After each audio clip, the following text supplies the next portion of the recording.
One of the best preserved towns in Alabama is Marion. Let's meet Dr. Norman McCrummen, former resident of Marion, as he takes us to visit friends of his, the Averys and the Arbuthnot's. They will share some of Alabama's history as we visit their homes. I'm sitting with Mary Katherine and Richard Avery, and they live here, and the house was built by their mutual ancestor. Mary Katherine, can you tell us something about the builder and your ancestor? Well, Norman, this house was built by a mutual ancestor of both me and my husband. His name was Avery Moore, and he was governor of Alabama right before the Civil War and at the outbreak of the Civil War. Now, he was from Marion. He was a Marion attorney, and he became governor and, of course, lived in Montgomery at that time. Richard, the house's furnishings are in keeping pretty much with the period, aren't they? Could you tell us what that period is and how you chose some of the furnishings and something about them? Well, Norman, the exterior architecture of this house is a very typical example of Southern homes that you see all over the South. It dates, like we've said, around 1832. It is a planner's early attempt at the Greek Revival order. But of course, because of the early date, the Greek Revival idea hadn't come into full blossom. So it is influenced by the Federalist style, which is exemplified by the doorway. The side lights and the transom are typical of a Federalist home. It's very balanced and simple on each side of the porches, upstairs and downstairs. The windows are spaced evenly. And then the builder's attempt to bring in the Greek Revival idea is exemplified by the pediment at the top of the second-story porch, and then the two simple square columns on each of the porches. Now, the rooms in the house are very, very large rooms.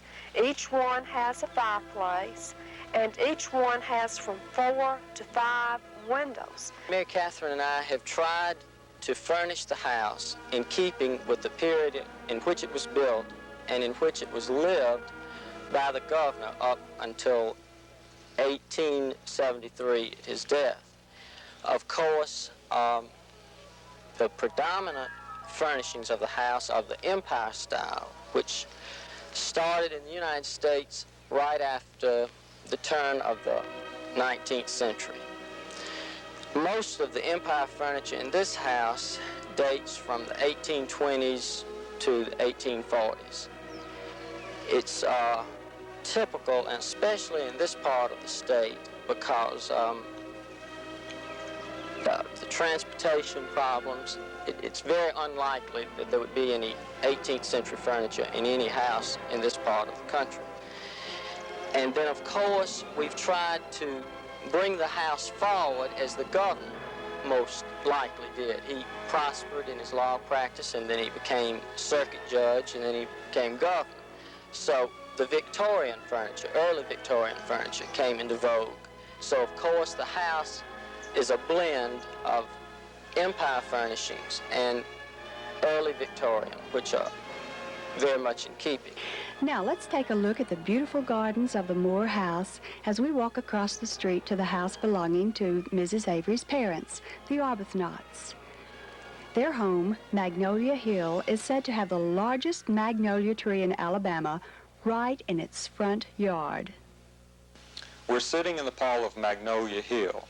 This house is very different from the house that we have just come from, the Andrew Barry Moore home. This house represents a very posh time in our state's history, whereas the house that we've just visited represented architecturally the early period in our state history. This house, one can see architecturally a very different kind of living Architecturally, it shows us that the people were much more sophisticated, much more wealthy than they were when the Andrew Barrymore house was built.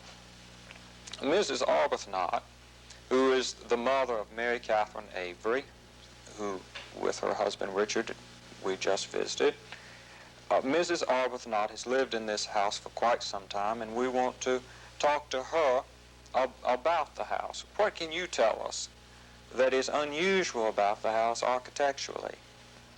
Well, Norman, I think there are many things about this house that are unusual architecturally. The stairway is solid mahogany, the rail, and the spindles, and back of that is, I think, this stained glass window is so pretty. It's the diamond shaped with the different colors in it, and the rooms are so evenly and beautifully proportioned. The furnishings in this house, too, are very different from the house that we were in this morning. They do truly reflect the different era